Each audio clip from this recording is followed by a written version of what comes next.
હે મારા યુટ્યુબના વાલા ભાઈઓ બહેનો સ્વજનો મિત્રો સવારના જય શ્રી કૃષ્ણ. હું આજે એક મહાભારતની વાત કરીશ. કર્ણ સાચો મિત્ર. એટલા માટે કહું છું સાચો મિત્ર. એને ખબર હતી ખોટા પક્ષમાં યુદ્ધ કરી રહ્યો છે, પણ મિત્રને સાથ આપ્યો.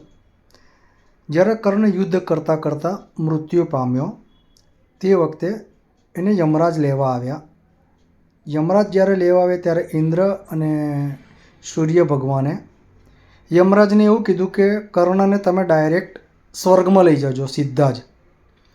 કર્ણને યમરાજ સીધા સ્વર્ગમાં લઈ ગયા. કર્ણએ સ્વર્ગ જોયું. કેવળ સોના મોરો ચાંદી ઝવેરાત હીરા માણેક બધું હતું. કર્ણ વિચાર કરે છે કે આટલું બધું છે, જમવાનું કંઈ વ્યવસ્થા નથી. યમરાજે કીધું કે કર્ણ તમે ત્યારે જીવતા હતા, જ્યારે તમે તમારા કર્મ કરતા હતા ત્યારે તમે કેવળ દાન કર્યું છે ગરીબોને. જેને પણ તમે દાન કર્યું છે સ્વર્ણ પાત્રનું દાન કર્યું છે, કોઈ અન્ન દાન કર્યું નથી. કર્ણ થોડો દુઃખી થયો. એને મનમાં ભગવાનનું સ્મરણ કર્યું. ભગવાન પ્રસન્ન થયા, હાજર થયા. ભગવાને કીધું બોલો કર્ણ. કર્ણે કીધું ભગવાન મેં આટલું બધું પુણ્યદાન કર્યું તો મને અન્નની વ્યવસ્થા જ નહીં. તો કે તે નથી કર્યું એટલે સ્વર્ગમાં અન્નની વ્યવસ્થા ના થાય. કર્ણએ કીધું મને 14 દિવસ પૃથ્વી પર આપો.